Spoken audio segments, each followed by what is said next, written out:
Class 10th, मैं आपका Rahul sir और एक बार फिर से स्वागत करता हूं आप लोगों का रेजोनेंस इंदौर के यूट्यूब चैनल पर। बच्चों, मुझे उम्मीद है कि आपका रिवीजन बहुत अच्छे से चल रहा है और इसी रिवीजन को मैं और बूस्टअप करने के लिए लेकर आया हूं आपके लिए आज का जो क्लास 10 फिजिक्स का सबसे इजीएस्ट चैप्टर है। क्या? Magnetic effect of electric current, या फिर जिसको हम मैग्नेटिज्म के नाम से जानते हैं। ठीक है बच्चों, ये इजी क्यों है? क्योंकि इसमें एक भी न्यूमेरिकल नहीं मिलने वाला। ठीक है, थोड़े से लॉजिकल क्वेश्चन होने वाले हैं जो कि थ्योरेटिकल होंगे और फिर थोड़े से एक्सपेरिमेंटल बेस्ड क्वेश्चन होंगे। तो अगर आप आज के लेक्चर को कंटिन्यू करोगे तो आपके जितने पीवाईक्यू हैं सब बन जाएंगे। आप एक बार एंड तक बस बने रहिए और अच्छे से इसको नोट करते जाइए और फिर आप देखिएगा पीवाईक्यू आपसे पूरा का पूरा बन जाएगा। ठीक है, तो मुझे उम्मीद है बच्चों कि आप मैं जो बोल रहा हूं वो करने वाले हो। और इससे पहले मैंने लाइट के 2 चैप्टर को ऑलरेडी डिस्कस कर दिया है, तो आप लोग प्लेलिस्ट में से जाके उसे जरूर अवेल करें। ठीक है, चलिए हम आज के वीडियो को स्टार्ट करते हैं, है ना। इसमें जो हमारा सबसे पहला टॉपिक होने वाला है वो है magnetic field due to circular coil. ठीक है बच्चों, मैंने इसके पहले वाले लेक्चर में, है ना, जस्ट इसके पहले वाला मैग्नेटिज्म का एक बेसिक लेक्चर लेकर आया था। उसमें मैंने बेसिक बातें किया था और magnetic field due to straight coil की वजह से आपको बता दिया था कि कैसा होता है, किन किन बातों पे डिपेंड करता है। तो मैं आपको थोड़ा सा बता दूं क्योंकि ये जरूरत पड़ने वाला है। ये अपने पास एक स्ट्रेट वायर है जिसमें करंट ऊपर की ओर फ्लो हो रहा है। तो मैंने बताया था कि इसके चारों तरफ जो मैग्नेटिक फील्ड प्रोड्यूस होने वाला है वो कोसेंट्रिक सर्कल के फॉर्म में प्रोड्यूस होता है। ठीक है, इस तरीके से।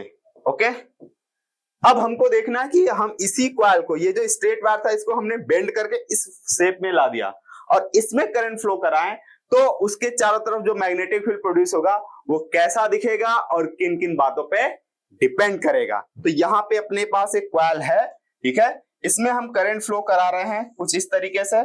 आपको ये थोड़ा सा एंटी क्लॉकवाइज लग रहा होगा, है ना। ओके, एंटी क्लॉकवाइज डायरेक्शन में यहाँ पे करंट फ्लो हो रहा है।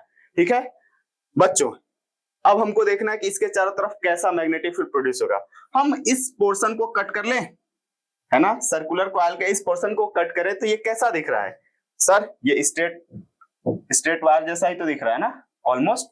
और हमने स्ट्रेट वायर की वजह से मैग्नेटिक फील्ड तो पढ़ा ना अभी। तो इसका मतलब कि कॉइल के आसपास, है ना, कॉइल के आसपास कैसा होगा मैग्नेटिक फील्ड? वो सर्कुलर फॉर्म में ही होंगे, कोसेंट्रिक सर्कल के फॉर्म में होंगे। जैसा कि आप यहाँ पे बच्चों नोटिस कर सकते हो, इस वाले पोर्शन के वजह से जो मैग्नेटिक फील्ड है वो आपका क्या है? सर्कुलर कॉइल की वजह से ये आपका कोसेंट्रिक सर्कल के फॉर्म में ही है ना। यहाँ पे भी आप देखो, इतने पोर्शन के वजह से जो आपका मैग्नेटिक फील्ड है वो क्या है? एकदम आपका कॉइल के पास में ये सर्कुलर फॉर्म में ही है। ठीक है, बट ये बच्चों सर्कल सेंटर रीजन में, कॉइल के सेंटर रीजन में जब आप आते हो तो ये सर्कल क्या होगा? बड़ा बनने लगेगा, है ना, बड़ा बनने लगेगा और हर तरफ से ये ऐसा होने वाला है। तो ये धीरे धीरे सेंटर रीजन में जो मैग्नेटिक फील्ड लाइंस है ना वो ऑलमोस्ट स्ट्रेट हो जाते हैं। क्या? स्ट्रेट। यहाँ पे आप देखो, जो मैग्नेटिक फील्ड लाइंस कॉइल के सेंटर रीजन में से जो जाते हैं वो स्ट्रेट होते हैं और कॉइल के परपेंडिकुलर होते हैं, है ना। रुकिए मैं आपको शो करता हूं। सपोज करिए अपने पास एक कॉइल है यहाँ पे, है ना, ये इसमें कई कॉइल्स हैं बट अपने मान रहे हैं कि ये पूरा एक ही कॉइल है ना। और इसमें हम करंट फ्लो कराएंगे तो क्या बोल रहा मैं कि ये जो कॉइल है ना, कॉइल के पास में आपका क्या होगा? Concentric circle, concentric circle. और ये सर्कल जब सेंटर रीजन, यहाँ सेंटर रीजन में जब होगा ना वो आपका काफी बड़ा सर्कल बनेगा, तो फिर वो ऑलमोस्ट स्ट्रेट बनने लगेगा। तो एक यहाँ से आपका कॉइल के वजह से फील्ड लाइंस होगा, एक यहां से होगा, एक यहां से होगा, एक यहां से होगा। ऐसे ऐसे बच्चों आप हर एक कॉइल के हर एक पॉइंट से आपका जो मैग्नेटिक फील्ड लाइंस का पैटर्न होगा वो यहाँ पे सेंटर रीजन में आते आते परपेंडिकुलर होगा। ठीक है, तो अभी के लिए मुझे उम्मीद है कि आपको 3D में ये मैंने जो बताया वो दिख रहा है। ठीक है, इसके बाद हमको सर्किट डायग्राम देखना है ना। तो हमने एनसीईआरटी में यहाँ पे ये वाला सर्किट डायग्राम देखा होगा। ये बच्चों आपका यहाँ पे एक सर्कुलर कॉइल है, ठीक है, और ये आपका जो ब्लू कलर का दिख रहा है ये कार्डबोर्ड है ना। एक कार्डबोर्ड लिए हैं और फिर उसमें से हम एक सर्कुलर कॉइल को पास करा रहे हैं और उस कार्डबोर्ड के ऊपर हमको मैग्नेटिक फील्ड का पैटर्न देखना है। तो फिर से आप देखो यहाँ पे ये आपका सर्कुलर कॉइल का पार्ट है जिसमें करंट बच्चों इस तरीके से है ना, इस बार क्लॉकवाइज डायरेक्शन में फ्लो हो रहा है। तो यहाँ पे आप देखो, मैंने बोला कि कॉइल के पास वाले रीजन में कैसा होगा, कोसेंट्रिक सर्कल के फॉर्म में ही होंगे। क्यों? क्योंकि यहाँ पे आपका कॉइल का छोटा छोटा पोर्शन स्ट्रेट वायर जैसा ही तो होगा ना। तो ये बट ये थोड़े से सेंटर रीजन में, कॉइल के सेंटर रीजन में जाते जाते ये मैग्नेटिक फील्ड लाइंस क्या हो जाएंगे, स्ट्रेट होने लगेंगे। इसी तरीके से इस वाले पोर्शन पे देखो बच्चों, यहाँ पे भी आपका क्या है, कोसेंट्रिक सर्कल, कोसेंट्रिक सर्कल, और आप देख रहे हो धीरे धीरे सेंटर रीजन में जाते जाते ये ऑलमोस्ट स्ट्रेट हो जा रहे हैं, है ना। अगर हम ये कॉइल ऐसे माने, कॉइल बोर्ड के प्लेन में माने, तो ये मैग्नेटिक फील्ड लाइंस इसके ऊपर परपेंडिकुलर जा रहे हैं, है ना। और इस कॉइल के सेंटर के रीजन में तो वो सभी पैरेलल भी होंगे। तो हम बोल सकते हैं कि यहाँ वाले सेंटर रीजन में कॉइल के जो मैग्नेटिक फील्ड होता है वो यूनिफॉर्म होता है। क्यों? क्योंकि फील्ड लाइंस क्या हैं, ऑलमोस्ट पैरेलल हैं एक दूसरे के, ठीक है। तो मुझे पता है कि फील्ड लाइंस पैरेलल होते हैं तो मैग्नेटिक फील्ड यूनिफॉर्म होती है, कांस्टेंट होती है उस रीजन के लिए, ठीक है। ओके, है ना। यहाँ पे आप ये सर्किट डायग्राम याद रखोगे बच्चों, ठीक है। अभी ये एरो का डायरेक्शन हमको देखने के लिए डोंट वरी, अभी हम लोग पढ़ेंगे कुछ रूल, है ना। तो आपको टेंशन लेने की जरूरत नहीं है। अभी के लिए बस आप देखो कि फील्ड लाइंस का पैटर्न कैसा है और वो किन किन बातों पे डिपेंड करता है। तो आइए हम इसको पॉइंट आउट करते हैं एक एक, है ना, इंपॉर्टेंट पॉइंट। तो सबसे पहला कि पैटर्न कैसा है, magnetic field lines are concentric circle near the loop, है ना, कोसेंट्रिक सर्कल थे, ठीक है। फिर field lines become larger as you move away from the loop, loop से थोड़ा सा जब दूर जाओगे तो मैग्नेटिक फील्ड जो है बच्चों बड़ा सा सर्कल बनेगा ना फील्ड लाइंस का, है ना, तो फिर वो लार्ज हो जाएगा, ठीक है। यहाँ पे magnetic field lines are straight at the centre of the loop, मैंने बताया कि कॉइल के सेंटर रीजन में मैग्नेटिक फील्ड लाइंस कैसे होंगे, स्ट्रेट हो जाएंगे, है ना, पैरेलल हो जाएंगे, ठीक है। ओके, जिसकी वजह से हम मैग्नेटिक फील्ड क्या बोलेंगे, यूनिफॉर्म, है ना। ओके, और फिर सेंटर रीजन में बच्चों कॉइल के पूरे पोर्शन की वजह से सेंटर रीजन में एक ही तरफ मैग्नेटिक फील्ड आएगा और वो सभी एड अप होते होते बहुत ज्यादा स्ट्रॉन्ग मैग्नेटिक फील्ड प्रोड्यूस करेंगे सर्कल के या फिर कॉइल के सेंटर पे, ठीक है। ओके, इसके बाद magnetic field intensity increases as you increase the current, है ना। ये अपने को पता है बच्चों कि अगर हम करंट बढ़ाएंगे तो फिर मैग्नेटिक फील्ड क्या होगा, करंट बढ़ाएंगे तो मैग्नेटिक फील्ड बढ़ेगा, है ना। ये सब पूछा गया है, ये सब क्वेश्चन तो पूछा गया है, आप ध्यान रखोगे, ठीक है। ओके, फिर आपका कह रहा है कि मैग्नेटिक फील्ड जो है आपका इंटेंसिटी वो डिक्रीज करता है रेडियस ऑफ सर्कल बढ़ाने पे, ठीक है। मतलब एक हम सिंपल सी बात है बच्चों, यहाँ पे हमारे पास अगर दो कॉइल हैं, है ना, एक कॉइल है छोटे रेडियस का, है ना, और एक कॉइल है काफी बड़े रेडियस का, है ना, क्या, बड़े रेडियस का। इसको कैपिटल आर बोल दे रहा हूं बड़े रेडियस वाले को, और एक स्मॉल आर, है ना। तो आपको दिख रहा है बच्चों ये जो पॉइंट है ये कॉइल से क्या हो जाएगा, दूर हो जाएगा ना, क्योंकि बड़ा कॉइल है तो फिर उसका जो सेंटर होगा वो काफी मिड में होगा, मतलब रेडियस बड़ा होने की वजह से। और यहाँ पे आपका क्या है, कॉइल से पास में ही है ये पॉइंट, तो यहाँ पे मैग्नेटिक फील्ड क्या होगा, ज्यादा होगा, है ना, वही बोल रहा है वो। ओके, तो मुझे उम्मीद है यहां तक क्लियर हुआ। सातवां क्या कह रहा है, सातवां कह रहा है बच्चों की सर्कुलर कॉइल में अगर हम जो है एक कॉइल की वजह से जितना मैग्नेटिक फील्ड है अगर हम n कॉइल कर देंगे या ये n नंबर ऑफ टर्न कर देंगे तो वहां पे आपका मैग्नेटिक फील्ड जो है उतना टाइम्स बढ़ जाएगा। और ये बहुत कॉमन सी बात है बच्चों, एक कॉइल की वजह से है, फिर दूसरा कॉइल आएगा तो वो भी उसी डायरेक्शन में मैग्नेटिक फील्ड प्रोड्यूस करेगा, तो उसके वजह से और स्ट्रांग हो जाएगा मैग्नेटिक फील्ड, ठीक है। तो मुझे उम्मीद है ये सातों पॉइंट आपको बहुत अच्छे से क्लियर होगा। मैं बता दूं बच्चों इसमें से बहुत क्वेश्चन पूछा गया आपके पीवाईक्यू में, अगर ये सातों पॉइंट क्लियर है तो आप बना लोगे पीवाईक्यू। अगर फिर भी डाउट रहेगा तो आप कमेंट बॉक्स में बताओ। अब बात करते हैं बच्चों वो मैग्नेटिक फील्ड का जो डायरेक्शन हम एरो का बना रहे थे, कब हम वो जो लूप बनेगा सर्कुलर पैटर्न में उसका डायरेक्शन किधर लेंगे। तो इसके लिए बच्चों हमने पहले ही पढ़ा है राइट हैंड थंब रूल, इसके पहले वाले वीडियो में मैंने बताया है, तो जिनको नहीं पता है वो जाके उस वीडियो को कंटिन्यू करें।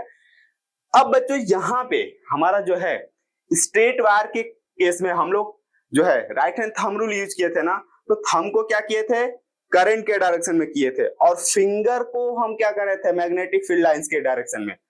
बट सर्कुलर कॉइल के वजह से जब हम डायरेक्शन देखेंगे तो उसको उल्टा कर लेंगे। कैसा कर लेंगे सर, कि यहाँ पे हमारा सर्कुलर कॉइल के केस में हमारा फिंगर जो होगा वो करंट के डायरेक्शन में मोड़ना है, और थंब जो है मैग्नेटिक फील्ड बताएगा। ठीक है, ओके।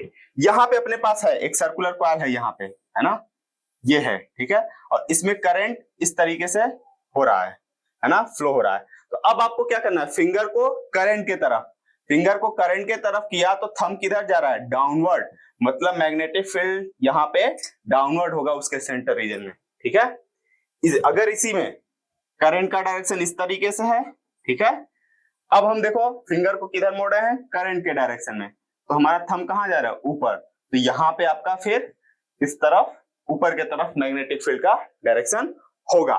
ये आप स्टेटमेंट याद रख सकते हो क्या, कि इस बार आपका जो है फिंगर किधर के तरफ करना अपने को, करंट के डायरेक्शन में, और थंब क्या बताएगा, मैग्नेटिक फील्ड का डायरेक्शन। ठीक है सर, ये बहुत मुश्किल लग रहा है, थोड़ा सा कंफ्यूजिंग लग रहा है, और इजी कोई तरीका, बिल्कुल बच्चों और इजी तरीका है मेरे पास, आप टेंशन मत लो। ठीक है, क्या है दूसरा तरीका, क्लॉक रूल के नाम से फेमस है, या फिर हम डायरेक्शन ऑफ करंट देख के बच्चों बता सकते हैं कि वो जो करंट कॉइल है ना, उस पे जो है किसी पॉइंट पे मैग्नेटिक फील्ड का डायरेक्शन कैसा होने वाला है, या फिर उसका वो फेस, वो सर्कुलर कॉइल का फेस कैसा बिहेव करेगा, नॉर्थ पोल की तरह बिहेव करेगा या साउथ पोल की तरह। हमको पता है कि नॉर्थ पोल से magnetic field lines emerge out होते हैं, बाहर आती हैं, और फिर जो है साउथ पोल से मैग्नेटिक फील्ड लाइन अंदर जाती हैं, ये हमने पढ़ रखा है। ठीक है, तो आइए इस आगे बढ़ते हैं। यहाँ पे बच्चों अपने पास एक सर्कुलर कॉइल है जिसमें कि करंट कैसे फ्लो हो रहा है, सर क्लॉकवाइज, बहुत सही। तो आपको क्या करना है, यहाँ पे बना लेना है कॉइल, कैसा करंट है, क्लॉकवाइज। बच्चों इसी में आपको बस ना कुछ नहीं करना है, एस देख के लिख के चेक कर लो, या फिर एन। तो आप देखो एस लिखोगे जब, तो ये आपका क्या है, करंट के डायरेक्शन में ही तो हो रहा है ना। अगर इसी में क्लॉकवाइज में हम एन लिखना चाहें तो क्या होगा, एन लिखेंगे तो एन का डायरेक्शन तो ऐसे लेंगे ना, बट करंट का डायरेक्शन तो ऐसे है, एन का एरो ऐसे बता रहा है, इसका मतलब ये वाला नहीं लेंगे हम। ठीक है, तो कैसा लेंगे बच्चों, ये वाला। हमको कुछ नहीं करना है, उस फेस पे है ना, उसके अंदर आप एस देखो लिख के, या फिर एन लिख के देखो कौन सा फिट बैठ रहा है, और एस अगर फिट बैठ गया तो एस फॉर साउथ पोल। तो अगर आपके कॉइल में है ना जो फेस है ना, उसमें करंट कैसा क्लॉकवाइज सेंस में जा रहा है, तो वो फेस आपका कैसा बिहेव करेगा, साउथ पोल। तो इसका मतलब साउथ पोल है, तो यहां से मैग्नेटिक फील्ड लाइंस अंदर जाएंगी, है ना। तो मैग्नेटिक फील्ड लाइंस अंदर जाएंगी तो हम कैसे, क्रॉस से दिखाते हैं ना बच्चों, याद कीजिए पिछले क्लास का, मैग्नेटिक फील्ड लाइंस अंदर जाएंगी, और यहां से मैग्नेटिक फील्ड लाइंस अंदर जाएंगी तो ये अंदर से ऐसे घूम के फिर ये इधर से जब निकलेंगे तो इस वाले रीजन में, कॉइल के बाहर, है ना, ये वाला रीजन मैं बोल रहा हूं कॉइल के अंदर, और ये वाला रीजन कॉइल के बाहर। तो कॉइल के बाहर वाले रीजन में कैसा होगा, डॉट, है ना, यहां से फील्ड लाइंस जाएंगी, फिर ऐसे घूम के ऐसे बाहर आएंगी, और पूरा एक सर्कुलर लूप फॉर्म करेंगी। ठीक है, हाँ फील्ड लाइंस भी सर्कुलर फॉर्म में ही है, मैंने बताया भी आपको। ठीक है, वही चीज यहाँ पे देखो बच्चों, आपका ये आपका क्या है, करंट का डायरेक्शन एंटी क्लॉकवाइज है, मैं लिख दूं यहाँ पे, ये अपने पास एक कॉइल है, ठीक, करंट कैसे है, एंटी क्लॉकवाइज डायरेक्शन में। तो अब आप देखो बच्चों यहाँ पे लिखो, एन लिखो थोड़ा सा टेढ़ा करके, तो एरो का डायरेक्शन आप देखो, एरो का डायरेक्शन एन का ये क्या है, करंट के डायरेक्शन से मैच कर रहा है, तो मतलब कि एंटी क्लॉकवाइज अगर करंट है किसी भी कॉइल में, तो वो फेस कैसा बिहेव करने वाला है आपका, नॉर्थ पोल की तरह। और नॉर्थ पोल में क्या होता है बच्चों, मैग्नेटिक फील्ड लाइंस यहां से बाहर आती है, मतलब कि सेंटर रीजन में मैग्नेटिक फील्ड लाइंस कैसा बनेगा आपका, है ना, कॉइल के अंदर वाले रीजन में बाहर आएंगी फील्ड लाइंस, और फिर यहां से जब बाहर आ रही है तो ये ऐसे घूम के ये इसमें अंदर जाएंगी, फिर ये ऐसे निकल के से बाहर आएंगी। ठीक है, तो यहाँ पे आपका क्या होगा, क्रॉस। ठीक है, आज समझ में, यहां से फील्ड लाइंस बाहर निकलेंगी, फिर ये अंदर यहां से जाएंगे, फिर ऐसे घूम के फिर अंदर बाहर निकलेंगे। ठीक है। तो ये आपका पूरा एक क्लोज लूप बनेगा ना। मैंने बताया था कि फील्ड लाइंस हमेशा क्या क्लोज लूप फॉर्म करते हैं, ठीक है। ओके, ये आप स्टेटमेंट याद रख सकते हो। सीधी सी बात है बच्चों, आपको याद ही नहीं रखना, आपको तो बस जो क्वाइल का आपका दिया होगा फेस, उसमें एन और एस लिखना है। S for south pole, N for north pole. जो फिट बैठेगा आप बता दोगे। ओके, इसके बाद सबसे ज्यादा पूछा जाने वाला टॉपिक इस चैप्टर का क्या है? सोलिनॉइड, है ना। तो सबसे पहले हम देखते हैं बच्चों कि सोलिनॉइड क्या होता है। तो कोई भी आपका एक होलो ट्यूब हो, सिलेंड्रिकल ट्यूब, उसके ऊपर बहुत सारे कॉपर वायर को आप क्या कर दो, रैप कर दो। इंसुलेटेड कॉपर वायर, है ना, ऊपर से इंसुलेशन लगा हो, तो ये अरेंजमेंट ही आपका क्या बोला जाता है? सोलिनॉइड, ठीक है। यहाँ पे अपने पास है एक सिलेंड्रिकल ट्यूब था, इसके ऊपर हमने क्या किया, बहुत सारे कॉपर वायर को रैप कर दिया, तो ये अरेंजमेंट आपका क्या बोला जाता है? सोलिनॉइड। ओके सर, ये काम क्या करेगा? बच्चों, हम इसके अंदर अब करंट फ्लो कराएंगे। मतलब कि हमने क्या किया, इसी जो ये जो वायर है ना, इसको हमने एक बैटरी से कनेक्ट कर दिया, ठीक है। ठीक, तो ये कुछ ऐसा बनेगा। और मैंने बताया आपको कि बैटरी से जब करंट फ्लो होगा तो ये कॉइल के अंदर फिर क्या, करंट फ्लो होने पे मैग्नेटिक फील्ड प्रोड्यूस हो जाएगा उसके आसपास। ओके, और वो मैग्नेटिक फील्ड का पैटर्न बच्चों बहुत अच्छा है। कैसा है सर? बार मैग्नेट जैसा, ठीक है। और हमको पता है कि बार मैग्नेट का मैग्नेटिक फील्ड लाइंस का पैटर्न कैसा होता है, ठीक है। तो यहाँ पे आपका देख सकते हो बच्चों, ये वाला टर्मिनल पॉजिटिव है और ये वाला टर्मिनल नेगेटिव है ना। जैसे ही करंट फ्लो कराओगे तो इसके चारों तरफ बार मैग्नेट जैसा आपका यहाँ पे मैग्नेटिक फील्ड का पैटर्न बन जाता है, ठीक है। ये डायग्राम और अच्छे से आपको बता रहा है, ठीक है। यहाँ पे आपका करंट का डायरेक्शन, ये बच्चों इस तरीके से रैप किया गया है। ये यहाँ पे अंदर से ऐसे रैप करके आया है ना, और इधर से बाहर से ऐसे निकल रहा है, ठीक है। तो ये वाला आपका क्या है? पॉजिटिव टर्मिनल, ये नेगेटिव टर्मिनल। तो यहां से आप देखो तो ये वाला फेस, ये वाले फेस से आप जब देखोगे ना, तो सर्कुलर कॉइल में जो करंट जा रहा है वो क्लॉकवाइज सेंस में जा रहा है। और जब क्लॉकवाइज सेंस में जाएगा तो यहाँ पे कैसा बनेगा? साउथ पोल बनेगा। और यहां से जब हम देख रहे हैं इस साइड से देखेंगे तो वो एंटी क्लॉकवाइज सेंस में करंट का बन रहा है ये कॉइल में। तो यहाँ पे आपका क्या बनेगा? नॉर्थ पोल, ठीक है। तो ये अपना नॉर्थ पोल हो जाएगा और ये साउथ पोल। तो आपका सोलिनॉइड जो है एग्जैक्टली बार मैग्नेट जैसा ही दिख रहा है ना। यहाँ पे आपने देखा था कि बार मैग्नेट के नॉर्थ पोल से मैग्नेटिक फील्ड निकलता है और अंदर के रीजन में इस तरीके से पूरा क्लोज लूप फॉर्म करता है। सिमिलर ही आपका बार मैग्नेट है कि जैसा आपका सोलिनॉइड है, ठीक है। तो आप याद रखोगे। इसमें बच्चों यहाँ पे जो सेंटर रीजन में है जो मैग्नेटिक फील्ड लाइन, वो आपका क्या है? पैरेलल होते हैं। क्या? सेंटर रीजन में सोलिनॉइड के जो मैग्नेटिक फील्ड होते हैं वो पैरेलल होते हैं मैग्नेटिक फील्ड लाइंस, तो यूनिफॉर्म मैग्नेटिक फील्ड बोला जाएगा। ये सबसे ज्यादा पूछा गया है, ठीक है, इसके, है ना। हर इनसाइड द सोलिनॉइड आपका हर एक पॉइंट पे मैग्नेटिक फील्ड जो होगा आपका सेम होगा, है ना। हम यहाँ पे एक एजम्पशन लिए हैं कि जो सोलिनॉइड है अपना बहुत बड़ा है, ठीक है, उस केस के लिए है। बाकी आप 12th में जाओगे तो आपको और भी चीजें जानने को मिलेगा इससे रिलेटेड।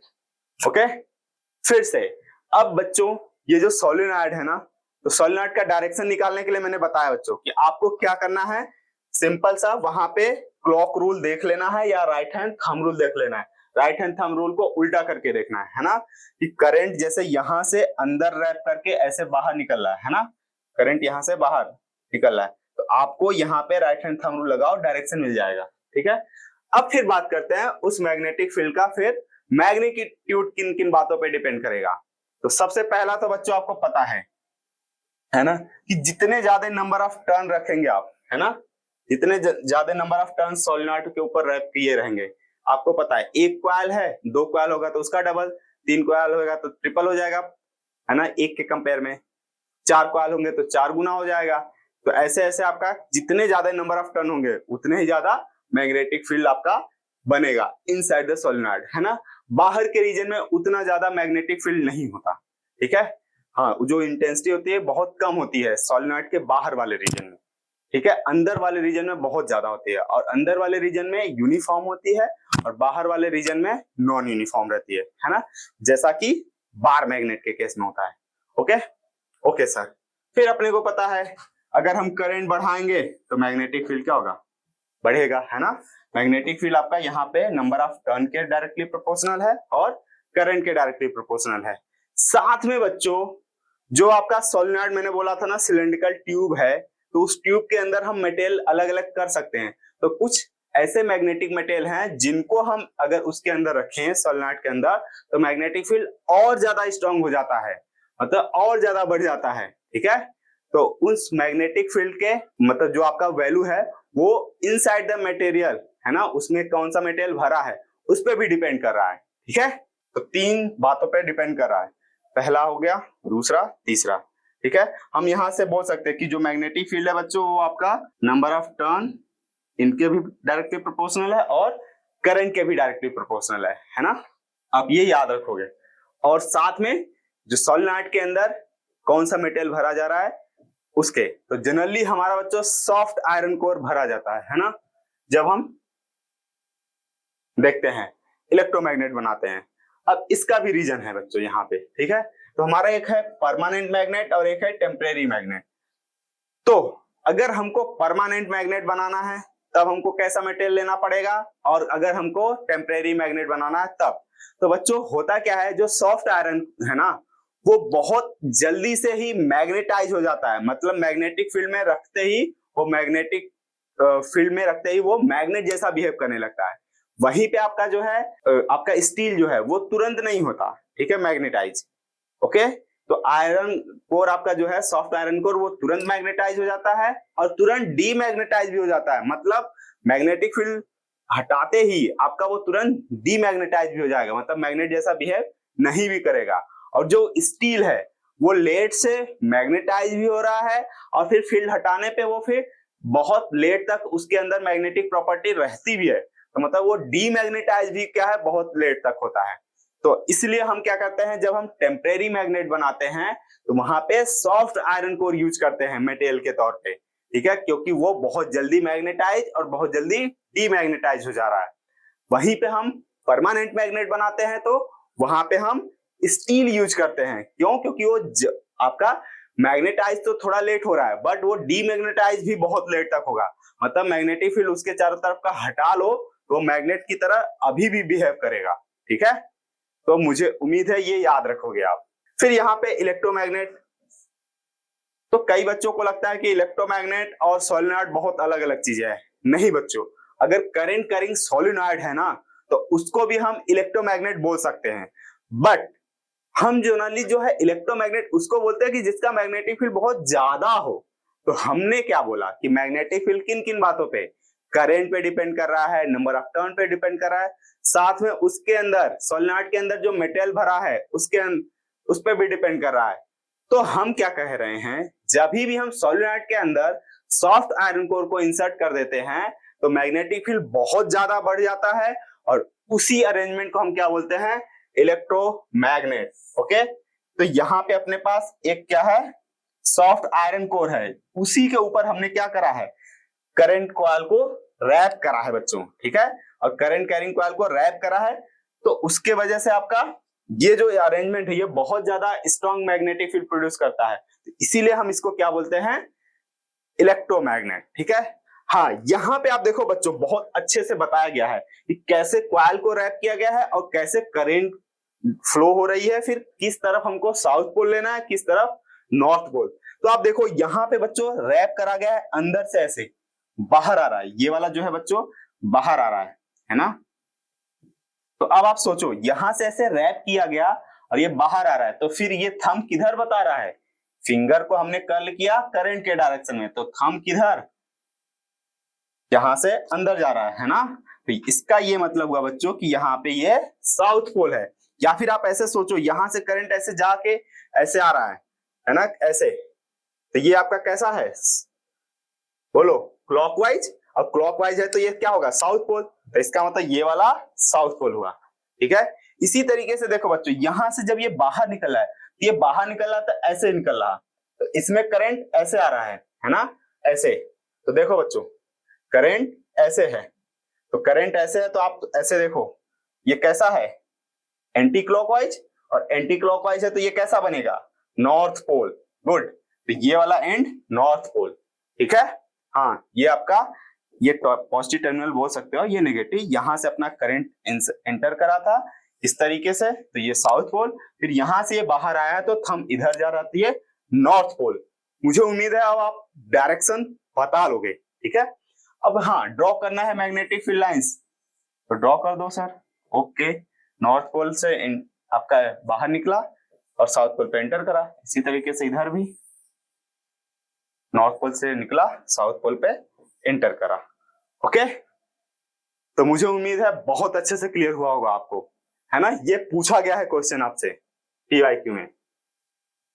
ओके, और भी ज्यादा इंपॉर्टेंट है ना, बट सबसे ज्यादा तो सोलेनॉइड ही पूछा गया बच्चों।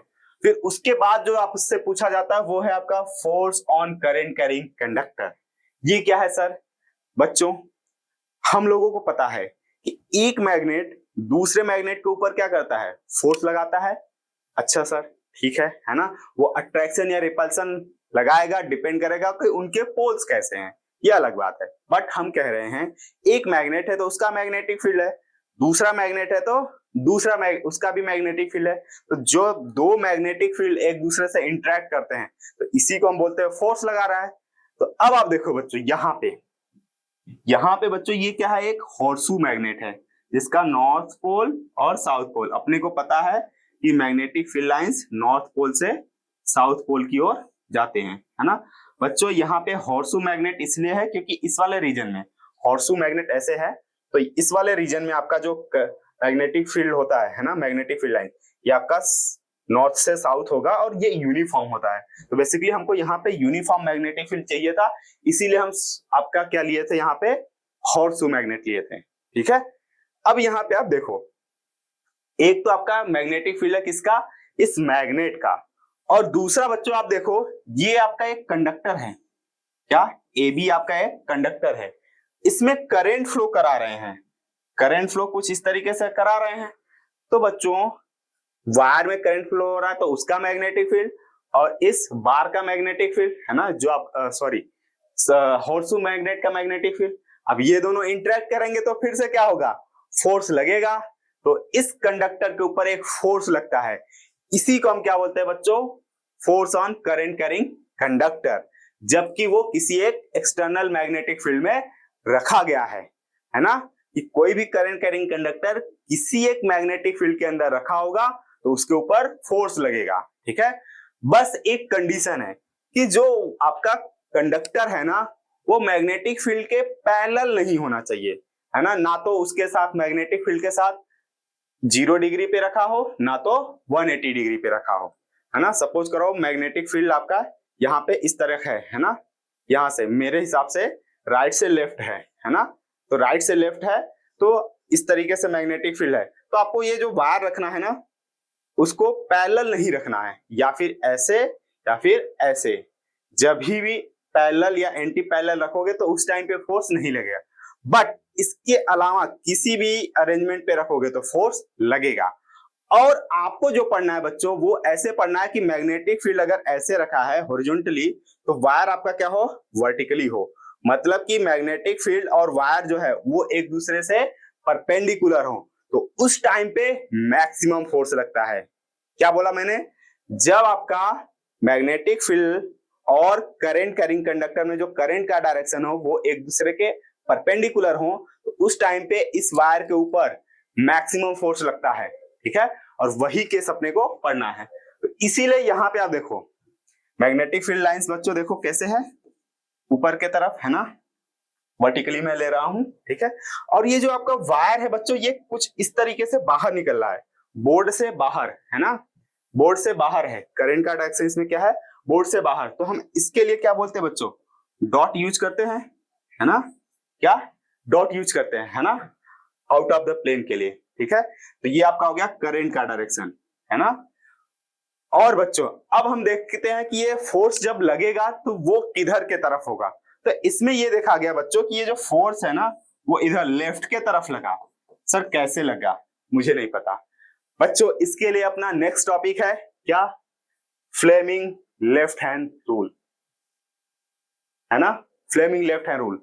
वो क्या बोलता है बच्चों, अगर आपको डायरेक्शन निकालना है मैग्नेटिक, अगर आपको कंडक्टर को किसी मैग्नेटिक फील्ड में रखा है तो उसके ऊपर जो फोर्स लगेगा उसका डायरेक्शन निकालना है, तो उसके लिए आपको Fleming left hand rule use करना है। उसमें क्या है, अपने लेफ्ट हैंड के थंब, फोर फिंगर और मिडल फिंगर को क्या करो, म्यूचुअली परपेंडिकुलर डायरेक्शन में रख लो, ठीक है। और इसको फिक्स कर लो बच्चों, यहां से ये चीजें चेंज नहीं होनी चाहिए ना, ये हमेशा परपेंडिकुलर होना चाहिए।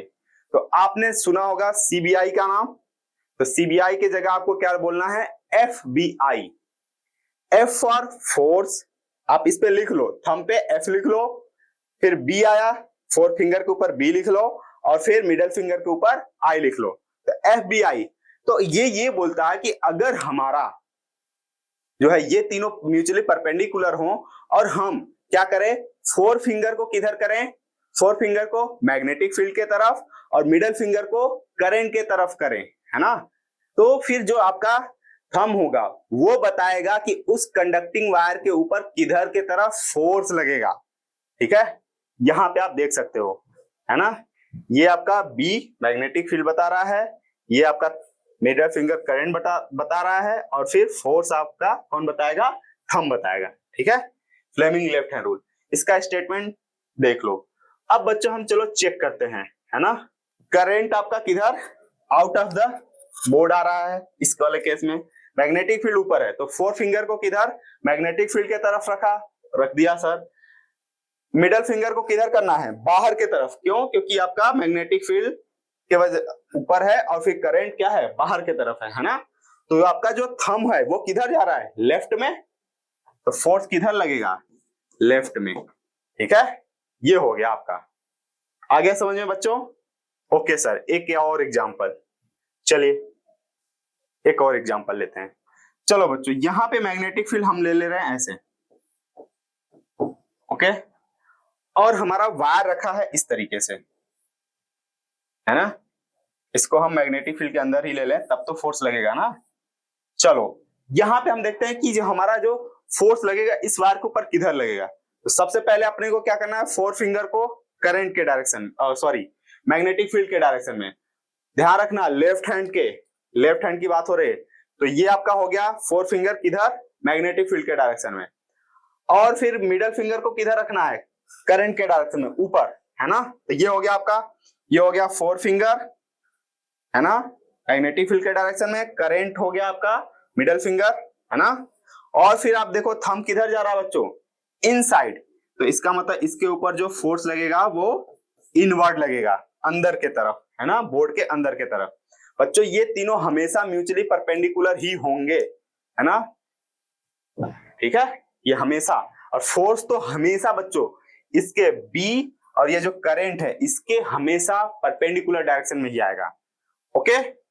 तो मुझे उम्मीद है अब आप डायरेक्शन ऑफ फोर्स निकाल लोगे, है ना। ओके सर, अब बात करते हैं बच्चों, ये जो फोर्स है ना इसका डायरेक्शन तो मिल गया, अब ये इसका मैग्नीट्यूड किस किस बात पे डिपेंड करेगा, तो इसके लिए क्या करना होता है। तो हमने बच्चों देखा कि जो फोर्स लगता है ना वो डायरेक्टली प्रोपोर्शनल है जो मैग्नेटिक फील्ड है, मैग्नेटिक फील्ड किसका, मैग्नेट का, है ना, मैग्नेट का, ठीक है, इसके डायरेक्टली प्रोपोर्शनल है, ओके सर। जो फोर्स है बच्चों वो डायरेक्टली प्रोपोर्शनल होता है जो वायर में करंट फ्लो हो रहा है, जो करंट कैरिंग कंडक्टर है जिसको हमने मैग्नेटिक फील्ड के अंदर रखा, उसमें करंट जितना ज्यादा फ्लो होगा जो फोर्स होगा उतना ही ज्यादा लगने वाला है, ठीक है। तीसरा बच्चों, यहां पे जो लेंथ ऑफ द वायर है वो मैग्नेटिक फील्ड के अंदर अगर ज्यादा है तो उसके ऊपर ज्यादा फोर्स लगेगा, मतलब जो करंट कैरिंग कंडक्टर है उसके लेंथ के भी डायरेक्टली प्रोपोर्शनल है। डायरेक्टली प्रोपोर्शनल का मतलब मुझे बताने की जरूरत नहीं पड़नी चाहिए, ठीक है। तो आपको ये तीनों पॉइंट याद रखना है कि फोर्स जो लगेगा मैग्नेटिक फील्ड के डायरेक्टली प्रोपोर्शनल है, करंट के डायरेक्टली प्रोपोर्शनल है, और फिर जो लेंथ ऑफ द कंडक्टर है उसके भी डायरेक्टली प्रोपोर्शनल है, ठीक है। फ्लेमिंग लेफ्ट हैंड रूल मैंने बता ही दिया बच्चों आपको, है ना, आप इसका स्टेटमेंट, ओके बच्चों। तो मुझे उम्मीद है आज मैंने जितना टॉपिक बताया आपको बहुत अच्छे से क्लियर हुआ, और मुझे पक्का भरोसा है कि जिन बच्चों ने पूरा एंड तक वीडियो देखा है तो उसके पीवाईक्यू तो पूरा बन जाएगा। बट फिर भी अगर डाउट रहेगा पीवाईक्यू में तो आप मुझे बता सकते हो कमेंट बॉक्स में। और बच्चों मैं आपको एक इंफॉर्मेशन बता दूं, है ना, गुड न्यूज है कि हम लोग बच्चों अपने प्रीवियस ईयर के जो सबसे इंपॉर्टेंट क्वेश्चन हैं वो उसके सीरीज हम लेकर आ रहे हैं, है ना, चैप्टर वाइज होने वाला है ना। तो बेसिकली हम लोग थर्ड फाइव से हम लोग स्टार्ट करने वाले हैं, है ना। तो आप लोग इस इंफॉर्मेशन को ज्यादा से ज्यादा लोगों तक पहुंचाइए, ठीक है। हम लोग को क्या करना है बेसिकली बच्चों, हम लोग वहां पे जितने पीवाईक्यू होंगे इंपॉर्टेंट वाले उसको हम लोग एक साथ प्रैक्टिस करने वाले हैं, ठीक है। तो मुझे उम्मीद है आप लोग इस इंफॉर्मेशन को बहुत ज्यादा लोगों तक शेयर करोगे और वीडियो को लाइक करो, चैनल को सब्सक्राइब करो। मिलते हैं नेक्स्ट वीडियो में। Thank you.